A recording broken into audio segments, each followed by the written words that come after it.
Hello friends, my name is Malvika. Welcome to my channel. In my today's lecture, we will be discussing about the subject called as growth and development of educational management. This is my new series wherein I will be talking about the subject which is growth and development of educational management. It is offered by Indira Gandhi National Open University by the School of Education. This video is completely non-sponsored and I am not associated with the IGNOU at any point of time. I am not pursuing their course, but in order to share the knowledge and people, those who are preparing for various competitive exams and even this exam, I'm sure that my video will be helpful for them for preparing their examinations and people, those who want to increase their knowledge base. This video is for all of them. So, without further delay, let us get started with our video. This is the course structure. This is the book with the name called as Block One. The first unit talks about the introduction to the educational management, and here there are somewhere 5 units which are mentioned in your screen. The first unit talks about the educational management. It is more of an overview perspective. The unit 2 talks about the historical perspective of educational management in the context of India. In unit 3, we will be discussing about the theories, models, and practice in the educational management. Unit 4 will be talking about how principles and techniques of educational management works. And lastly, in the unit 5, we will be discussing about how management of the innovations help in the development of educational management sector. Moving on with the course code MES041. This is somewhat the what do you say? It is a course introduction which is written over here. You can read it. I will be sharing this PDF in my YouTube description link below. Uh, Here, when we talk about the course 041, I have already discussed the 5 units which are there in the block 1. More than that, under this name, there are 3 blocks. Under block 2, there are from unit 6 to 9, which we will be covering in our each of the videos, in the upcoming videos, and block 3 again from unit 10 to 13, right? So, quickly, let us start about our introduction to educational management. Yeah, so the structure of this particular unit, it goes around like this. That first, we will be studying about the introduction. Second, the objectives. Third, how management is defined. We will be discussing about the definitions of management as a field of study, as a team of class or people, or how management plays a role of a process, right? Then management and administration, educational management, functions of educational management, skills needed by administrators and managers, and lastly, we will be studying about the summary. So quickly, let us start with the introduction of this chapter with the unit 1, that is educational management and overview perspective, right? So here it is written that in the different phases of our life, each one of us is associated with one kind of organization or other. It can be a school, college, religious, or civil, or a civic organization, or any sports club, etc. So some organizations like the college and school are very formally structured, while others like local cricket team are less formally structured. But irrespective of the different But irrespective of the differences, all the organizations have some common or basic features. That is to say that in each organization, people work together and try to achieve the collective objectives. A specific goal or a set of goals or purpose through the integrated efforts. However, to integrate these efforts, running such activities or organizations in the process or an activity management is needed so that they can attain their objectives. It is only through efficient management a group of activity can be planned, organized, directed, controlled, and unified so that the objectives can be achieved. So one question which I think can be made from this line in MCQ is this one that you can see in your screen, that it is the only efficient management a group of activity can be planned, organized. So they can ask that by what method a group activity can be planned, organized, directed, controlled and unified so that the objectives can be achieved. So it is efficient management, right? Also, I think that one question can be made from this particular line is that um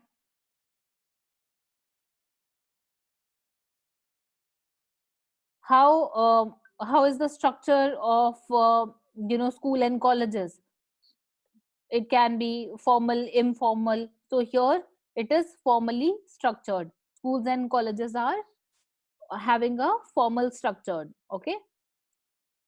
Today, at every place where we talk of getting things done through the collective efforts, we find management, right? So wherever we go, we every time we see a kind of a management. The management is a very basic term that simply means that putting things together, wherein we are organizing everything so that the user or the end person who's finding something out of it should be able to get it in a better manner. So in order to do the management has a certain kind of a process that is the first thing is that you need to have a planning. Second, organizing. Third, that you need to direct. Fourth, of course, after directing you need to have a control, and after that you are managing the entire thing. So here you're at the end of the day, what you're trying to do is that your goals and your objectives are met, right? So we find the management, in fact, in the future of the society depends upon the efficiency of the management. No matter how much big company you work in, company will be able to make it to a large company, or they will be able to maximize their profits only when their management team is working really hard. That means the entire team is able to coordinate with all the all the employees.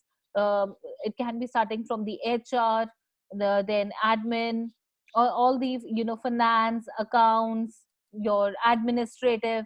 Every person who's there in the organization needs to be in sync with each other so that the outputs can be maximized, and there can be maximum profits. I mean, maximum profits can be yield out of the efforts that are being put forward by the companies, right? So when we talk about the objectives, after going through this unit, what are we going to, get from this unit? We will be able to understand and describe the nature of the management. We will also be able to explain the concept of educational management. We will be able to put forward the arguments for supporting educational management as a specialized area of study. That means, why do we actually need, or why do we actually require special people, those who have studied management in the concept of education per se, right? Also, after this, we will be able to highlight the characteristics of educational management. We will also be able to explain the functions of educational management. Again, we will also be able to identify what are the skills required by the managers for effective management of educational institutes. And we will also be able to appreciate the role of educational management as an institution of attainment of educational goals. So starting with our hardcore chapter by defining what management is. So here it is written that the theories and practices of educational management draw their inspiration to be considerable extent from the general administration and management. That is what I said before, that management is nothing other than what we have been studying the concepts for management when we talk about educational management, right? So we therefore be important to first define the term management. When we talk about management in educational perspective, what do we actually mean? We need to define the term for management for us. That means in the perspective of educational management. So here it says that it is really difficult to define management precisely because of the lack of agreement between the various thinkers over the exact nature, scope, and functions of management. So that means there is no set definition for educational management per se. The economists look at the management as one of the factors for production, together with land, labor, and capital. Economist says that here one question can be made: how do economists looks as a definition of management?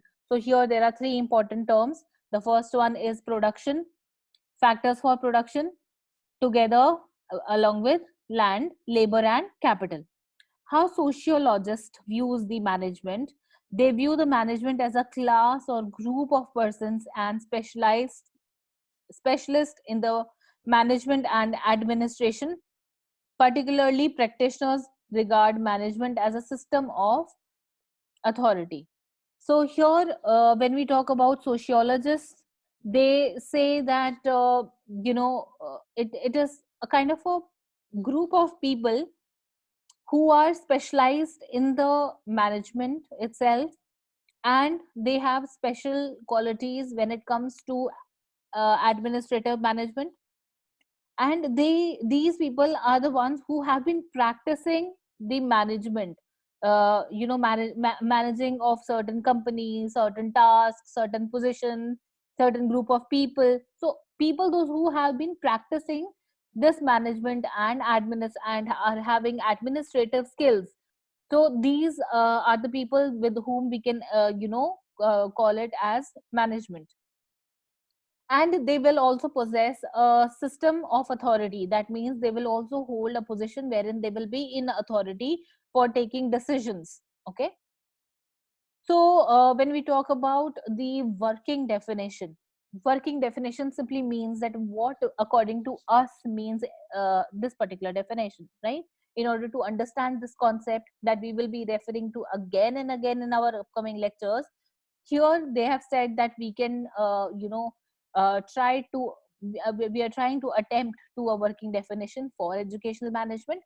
Here they have put forward as: the term management is commonly used in different contexts. We have understood by this now. When we say that management of some organization has taken certain decision, we refer to a group of persons. When they say that the person is pursuing a program in management, we refer to a management as a field of study. In this context, it is the warehouse of the knowledge and practice of managing an organization. That means if somebody says that I am pursuing a management course, or I am a scholar in management, that means we will say that his field of study, or the knowledge from which he is able to attain or gain some knowledge, the source is the field, that is a field of study is management. So somebody with that kind of background, that kind of knowledge, if somebody is coming up from, we will be able to refer them as a manager. All right. So further, as an activity, it refers to the functions of planning, coordinating, directing, supervising, staffing, and controlling. So, what are the functions of manager? Here they have mentioned. That means the person, for the first and the foremost requirement of somebody who is a manager, needs to do entire planning. Second is they have to do the coordination. Third, they have to direct. They have to find the directions wherein they will be making their team works on. They have to supervise. After assigning all the tasks to the people, they have to supervise whether the people are working in the described manner or not. Then staffing means that you are putting the right man in the right position to put the to bring the desired results. Right man for the right job. Your hiring will also come into this. And controlling. So that means these steps from planning, coordinating, directing, staffing, controlling, supervising are some of the activities that a manager is required to do. And therefore, when we talk about the working definition of a management, we can say that there are three perspectives. Management is a field of study. That means the knowledge has to be acquired from a kind of a source that comes with the background of management. Management as a team or a class of people. So that means not everybody is a manager. Somebody who has acquired knowledge from the field of study, that is management, can be referred to as a manager. That means these are a different segment of a team or a class of people who have studied a particular subject, and these people will be called as managers. And of course, management is a process, it is an ongoing process. So these are the three perspectives from which we can say that yes, these are the parameters which can be defined as to be management. So let us discuss about management as a field of study. Management is both art and science. We generally describe any kind of field of study in the two categories, that is art and science. Here, when we talk about management, it is both, because management is required in the field of science as well as in the field of arts. And it is regarded as an art because of the performance of the managerial functions that requires skills, which are both personal and professional. And it is regarded as a science because it has developed certain principles, generalizations, techniques which have more or less universal application. So when we say that management is a field of study, it has to be coming from a source of the sources, or certain kind of a school for thoughts, the management, right? So that means the theories, models, everything is there in place.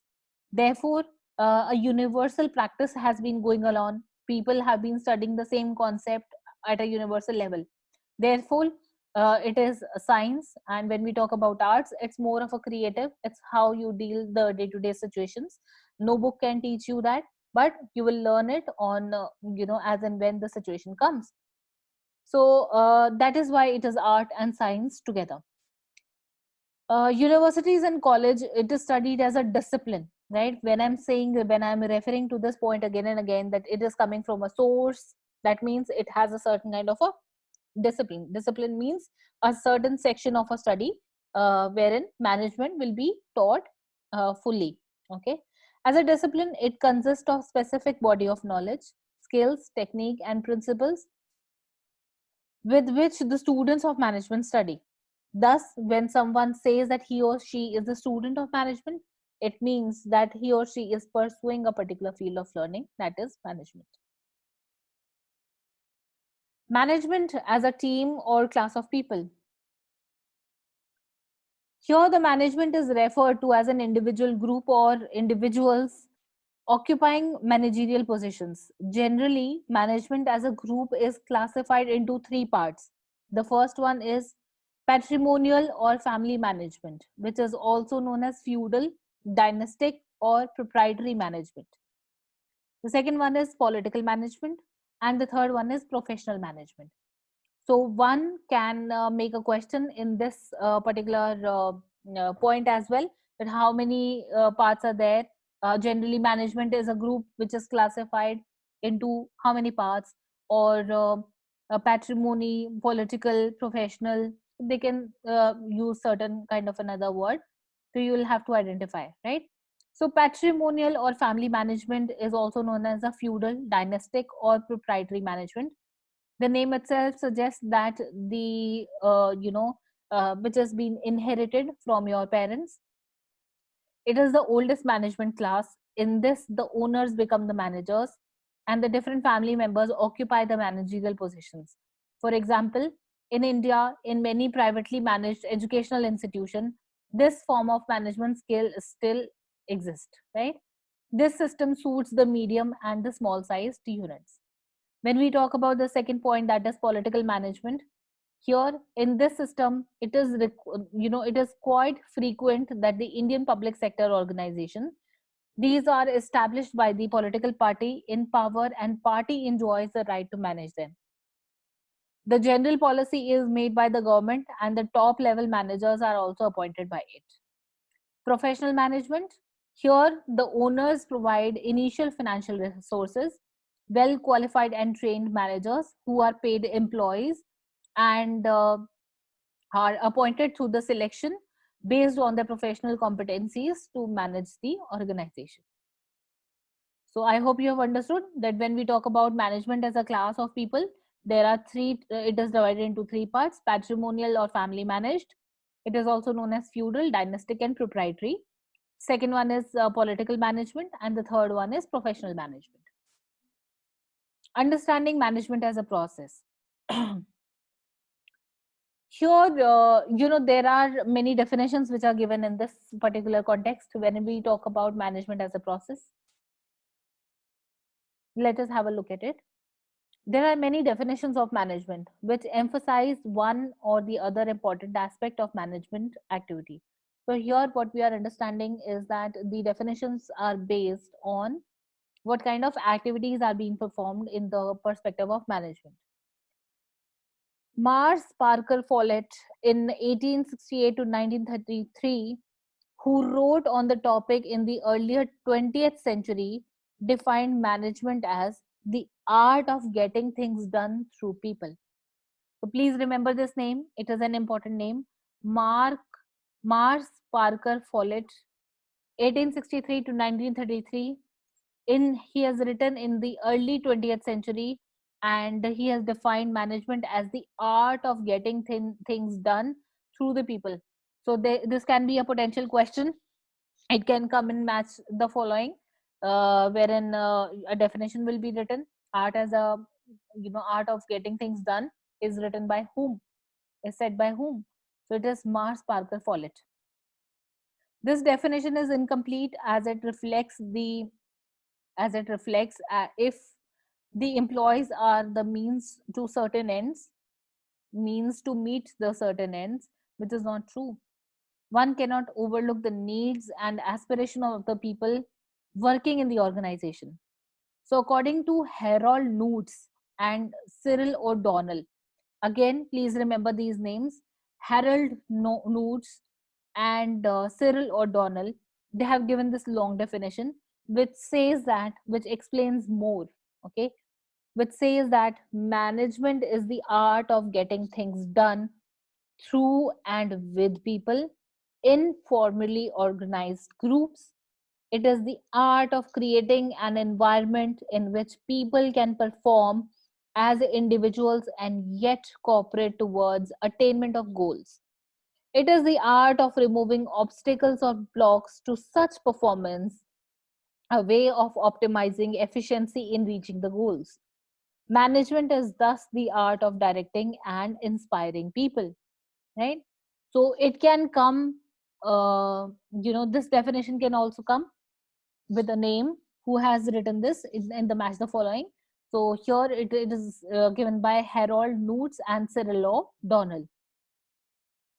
So, earlier when Mars Parker has given this definition that management is just an art of getting things done through the people, Harold and Cyril have put, more of the words in this definition, wherein they have included that how the work is being done, what kind of people are required, and how the environment is created wherein the individuals and people those who are working in the entire organization are set to work towards a kind of a goal which becomes as a group goal.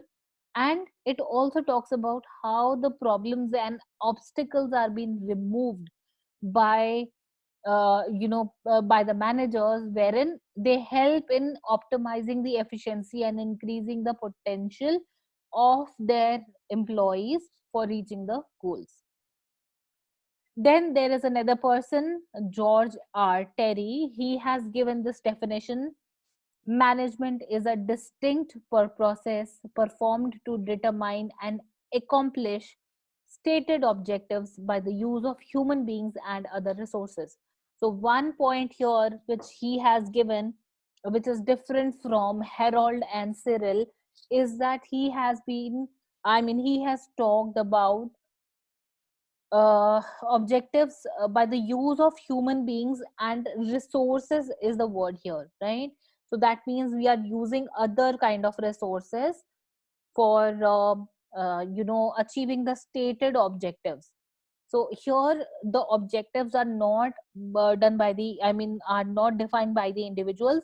In objectives are laid down by the organization. That means there are set objectives which has to be achieved by the use of human beings and other resources as required. All right. So thus management is the effective utilization of human material resources to achieve the organizational objectives. Then, Frenchman Henry Fayol, it's a very famous name. You should know it. And he considers management to consist of five main functions. Okay, this can be a question in the paper, wherein what are the five functions said by Henry Fayol, Frenchman Henry Fayol. Okay, so it is planning, organizing, leading, coordinating, and controlling. It is not planning, organizing, staffing, directing, and controlling. It is planning, organizing, leading, controlling, and coordinating. Please remember these five terms. It is written by Henry Fayol, Frenchman Henry Fayol. Planning, organizing, leading, controlling, and coordinating. POLCC. Please remember this. If you do not remember the names like this, POLCC. That means planning, organizing, leading, coordinating, and controlling. Moving forward, he says that to manage is to forecast and plan, to organize, to command, to coordinate, and to control. However, modern authors do not consider coordination as a function of management. There is another definition given by W. Jack Duncan. He says that management consists of all the organizational activities that involve goal formation and accomplishment, performance appraisal, and development of an operating philosophy that ensures the organization's survival within the social system, right?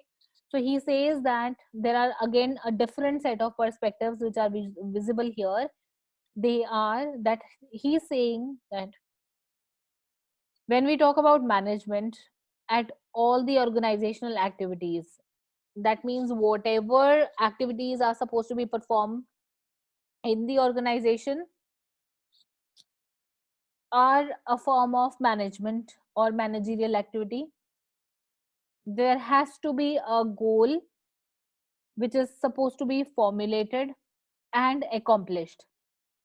When we talk about the accomplishment of the goals, there should be a performance appraisal and development of an operating philosophy that ensures the organization's survival within the social system. That means people should be motivated, they should be appraised well, and there should be a philosophy of the operating authorities, that means the managers or the organization itself, that what kind of psychology or what kind of philosophy do they follow. All right, so whenever the word philosophy you see and operating philosophy, please refer to this gentleman called as W. Jack Duncan. He has said that the performance appraisal operating philosophy will ensure that the organization's survival is there within the social system. Some people, again, however, find this definition while useful but very narrow. And the phrase management is what managers do occurs widely, suggesting the difficulty of defining the management. The shifting nature of the definitions and connection of the managerial practices with the existence of a managerial cadre or class, okay, cadre or class. So, external environment is something which is going to have an effect on whatever process that you do in a company. The systems approach to management, right? So managerial knowledge is required. We have already studied that there should be a formal discipline, and the knowledge has to be acquired from that discipline, that is management. Goals of claimants and use of inputs should be there. After this, we can plan, organize, staff, lead, control in order to produce the outputs, which will definitely affect the external environment as well.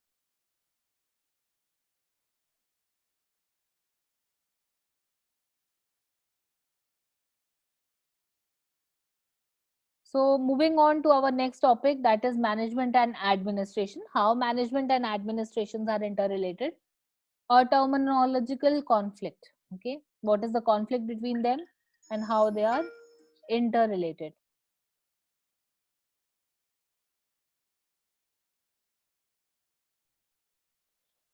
So here there is a conflict that says that administration and management are the two different perspectives. All right.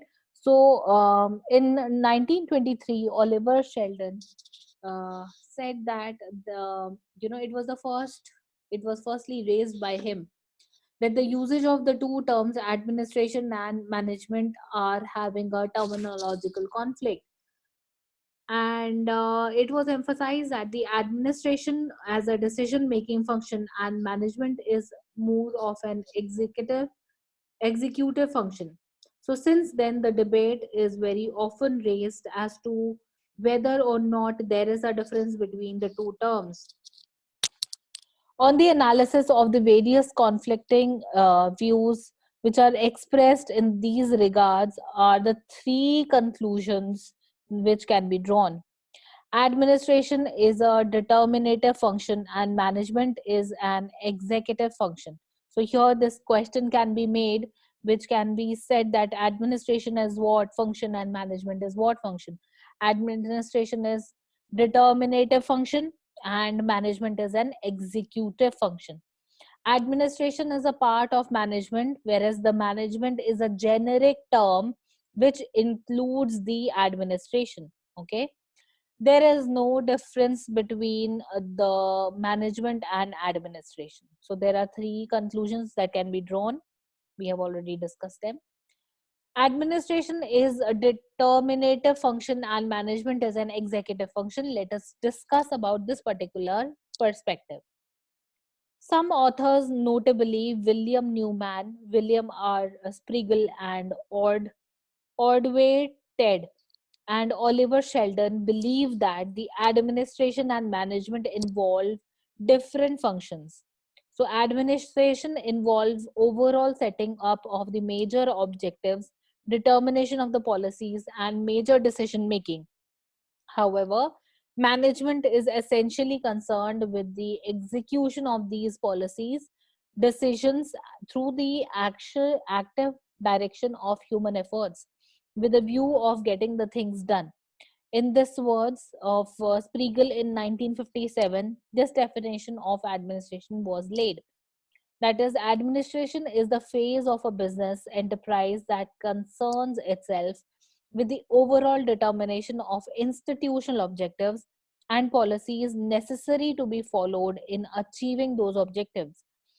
Management, on the other hand, is an executive function which is principally concerned with carrying out broad policies laid down by the administration. Similar view is held by Millward in 1960.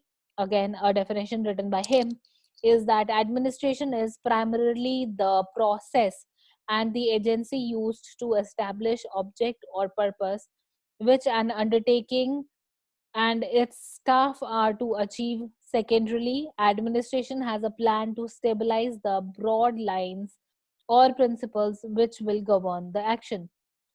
These broad lines are usually called policies. Management is the process and agency through which the execution of the policy is planned and supervised. Thus, it could be said that the administration by large is more determinative, whereas the management by large is essentially more executive.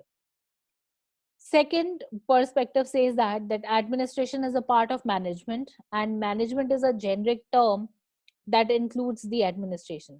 In this view is represented by the British School of Management thought advocated by E.F. Breck. According to him, the management is a social process entailing responsibility for the effective and economic planning and regulation of this operation of an enterprise in fulfilling a given purpose or a task. This responsibility involves making appropriate programs and procedures according to the plans, organizing, directing, and supervising the individuals in the organization. Accordingly, management can be divided into three parts or three levels, that is top management, middle management, and supervisory management. So the top management is responsible for the formulation of policies. Middle management is responsible, or they are also known as the departmental management, which is responsible for planning, organizing, and directing and controlling. Whereas the supervisory management is the lowest level of the management, which is also responsible for the supervision and expert decisions regarding the technologies of operation. Therefore, the management includes all the activities from laying down the objective, planning, organizing, control, coordination, and supervision so that the objectives are achieved. The third perspective says that there is no there is no difference between the management and administration. This viewpoint does not differentiate between the two terms, and according to McFarland, the terms administration and management are synonymous. Though he has pointed out 1 minute distinction between the two terms in practice, according to him, in government agencies, administration is preferred over management. Although in recent years, the term management has become widely used in the government agencies. According to Louis Allen, administration is the total planning, organizing, coordinating, motivating, and controlling works. Here, Allen uses the term administration in the place of management. According to Wheeler, business management is the human activity which direct, control the organization and operations of a business enterprise. The management is centered in the administrators of or managers of the firm who integrate men, money, and material into the effective operating unit. The above discussion does not resolve the terminological conflict between the management and administration. If the entire theories, principle, process, and objective of both the management and administrations are analyzed, it may be found that both uh, it may be found out that both have the same set of functions and objectives, and hence same theories and principles. The difference between the management and administrations can be made theoretically and conceptually. However, the practically there is no difference.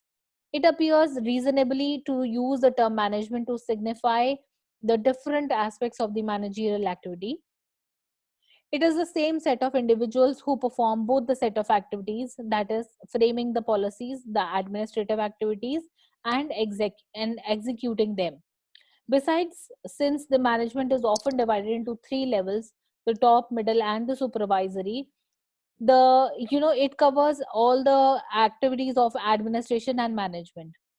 Every manager spends a part of his or her time in performing administrative functions and remaining on the execution. However, the managers who are higher up in the hierarchy devote more time to administrative functions, that is, laying down the policies, determination of the objectives, etc. And managers at the lower level are concerned more with directing, controlling, and supervisory functions of management. So in this chart, you can see the time spent carrying out on functions. This definition or this concept was given by Thomas A. Mahoney, Thomas H. Reddy, and Stephen G. Carroll, The Jobs of Management, in the book called Jobs of Management.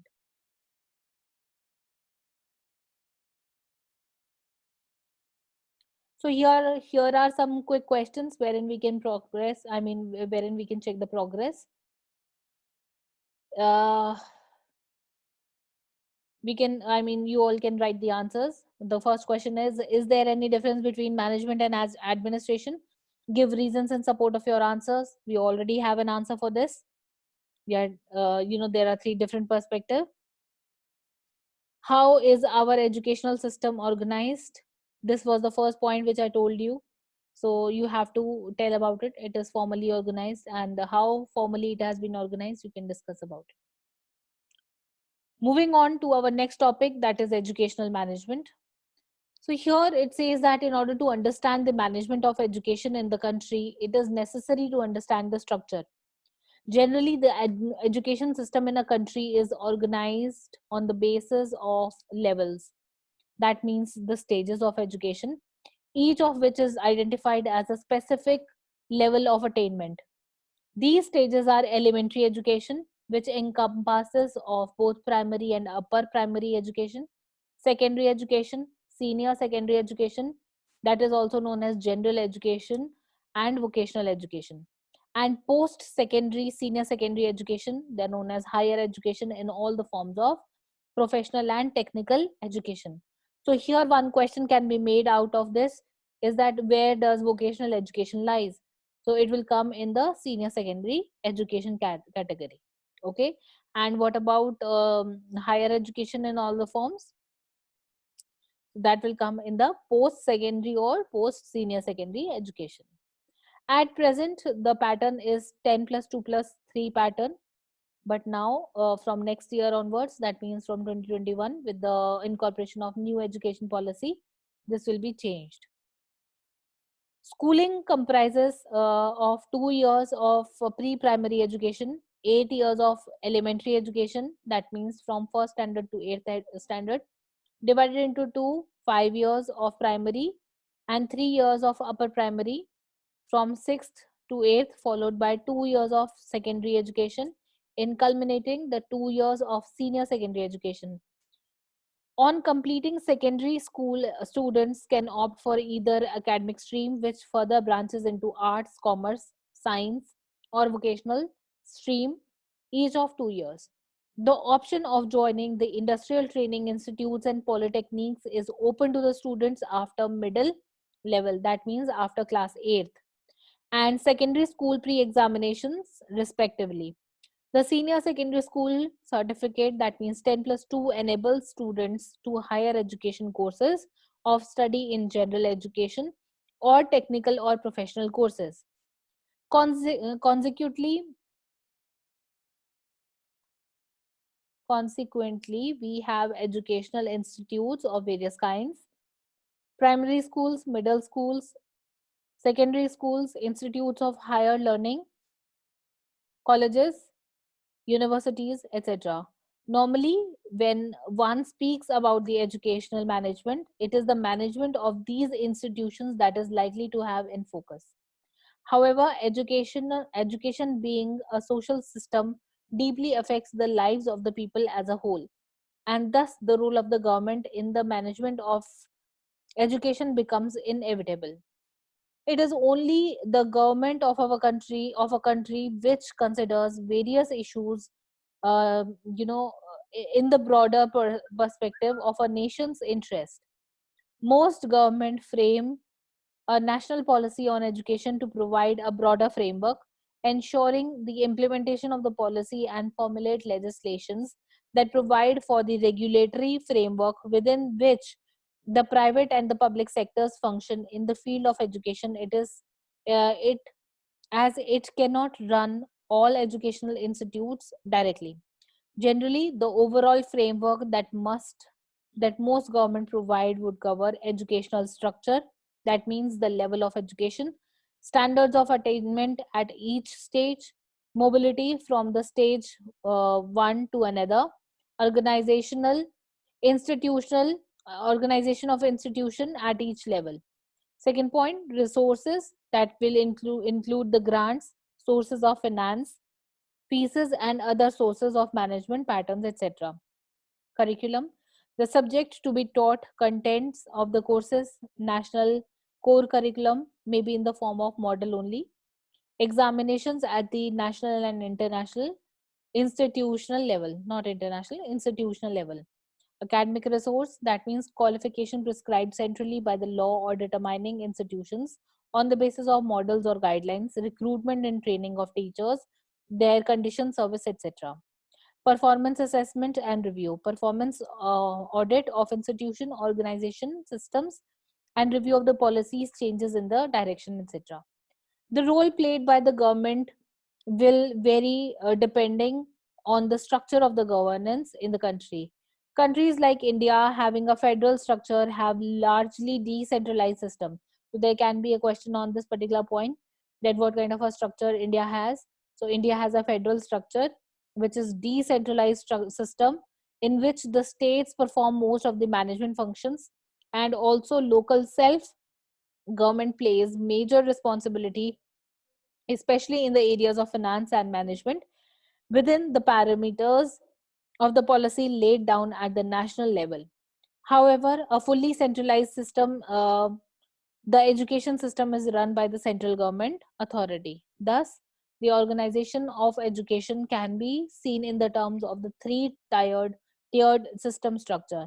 That means, first, a meta system that operates national level and is managed by central government.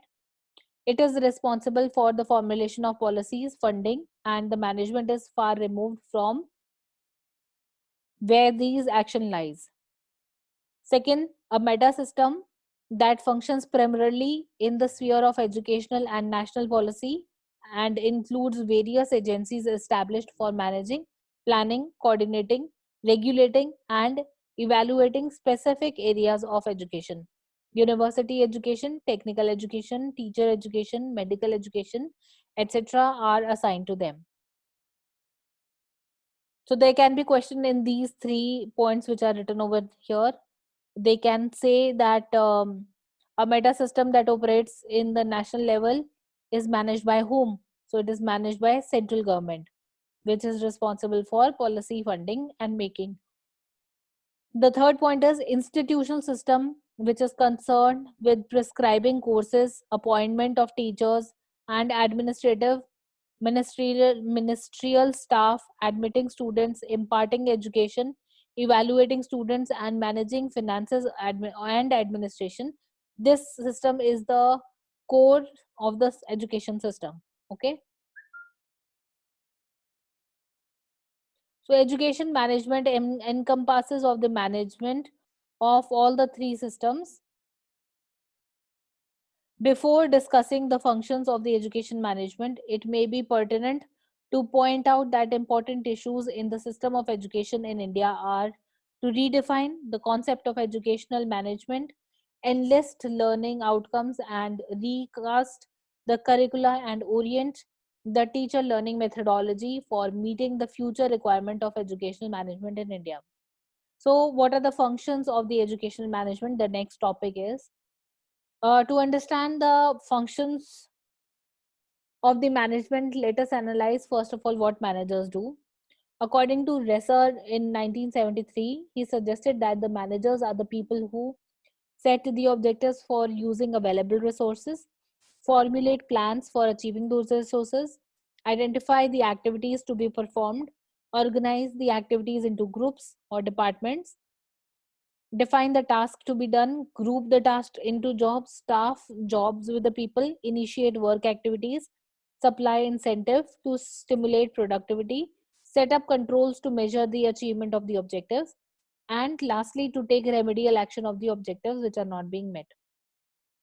So this is the definition, you can read it.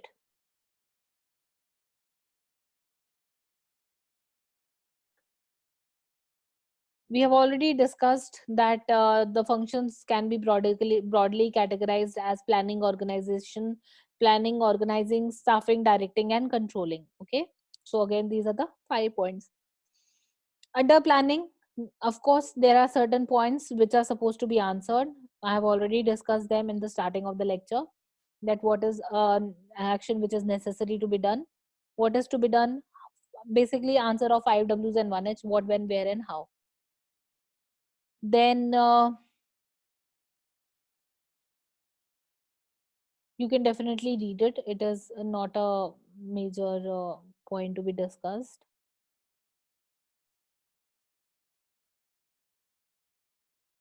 Moving on to organizing.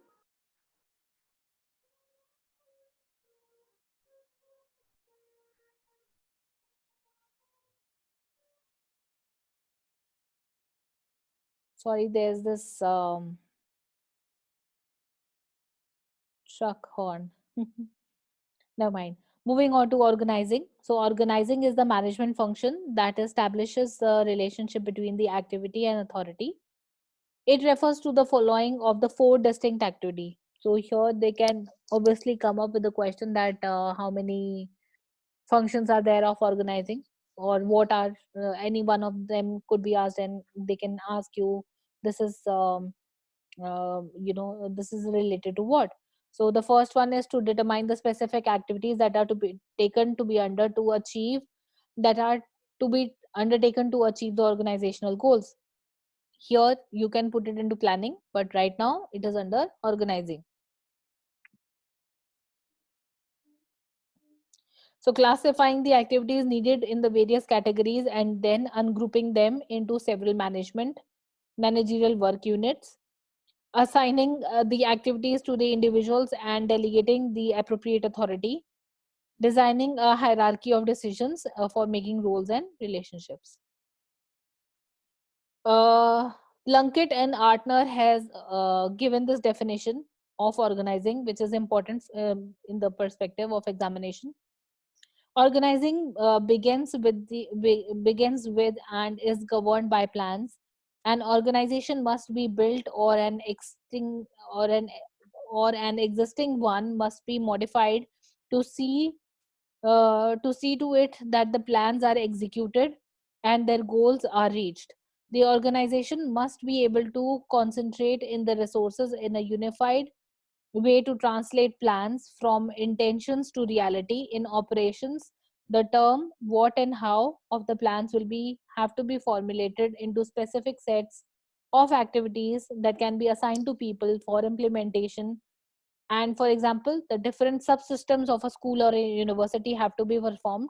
So the set of functions and activities are necessary to achieve the purpose of the institution. Next one is leading and directing. Here directing, which is literally moving into action, it is the interpersonal aspect of management. Okay, and it is directly influencing, guiding, supervising and motivating your subordinates for accomplishment of the predetermined activities. So these are certain objectives which are mentioned over here, which can be related to issuing the orders, instructions that are clear, complete with the capabilities of the team members, guiding and orienting, then supervising the personnel, motivating your team members, and maintaining a discipline. All of them come under the category of directing or leading. Controlling. So controlling is the process that consists of verifying whether everyone or everything occurs in conformity with the plans adopted and the instructions issued and the principles established. So there are certain steps. Controlling may be physical, financial. Physical control can be qualitative or quantitative.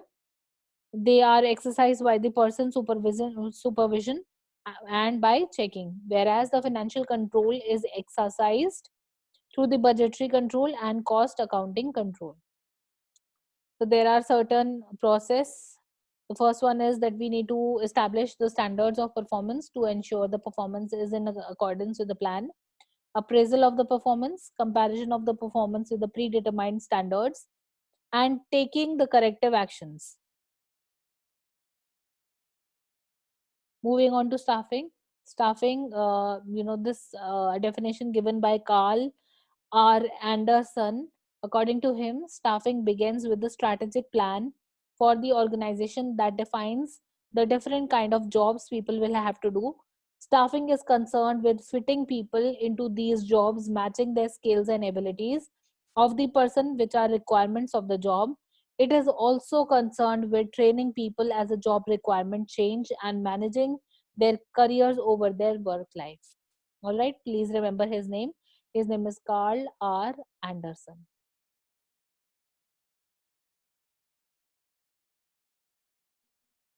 So these are certain steps which are involved in staffing. First step is to strategic and tactical plan, human resource planning, job analysis, job description, recruiting, screening and interviewing, selection, performance appraisal, and then employment decisions and separations. This is an important topic wherein it comes to as a skills which are needed by the administrators and managers. So for effective management, these six skills are required in basically. First one is commercial, financial, security, accounting, managerial, and technical. These are the functions. According to Robert L. Katz, he has identified three kinds of skills for administrators and managers. These include technical skills, human skills, and conceptual skills. Please remember, Robert L. Katz has identified three types of skills. The first one is technical, human, and conceptual. To this, Noots and Weirich have added fourth skill, that is ability to design solution. So from the point of view of examination, these two definitions are important.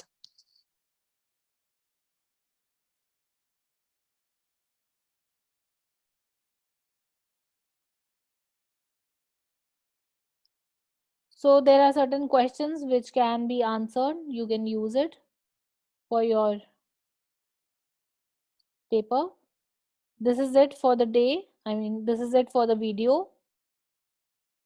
For this lecture, we have discussed the topic.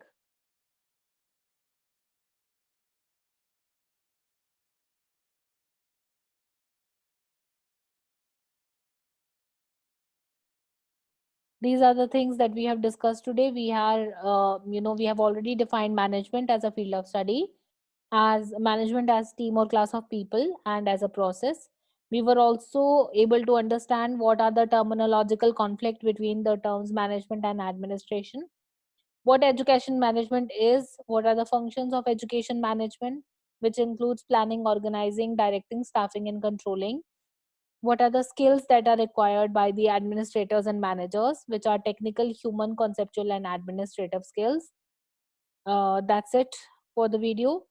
Tune in to my next video for the next topic, which is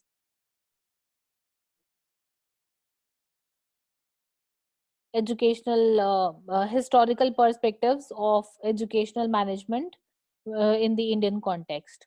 Thank you so much for watching my video. If you like my video, please turn the black thumb blue. Also, if you want to ask me something, you can write down your question in the comment section below. Also, let me know what kind of videos would you like to hear from me more, and how can I help you to solve your queries related to the first unit, that is educational management. It was just an introduction, an overview to it.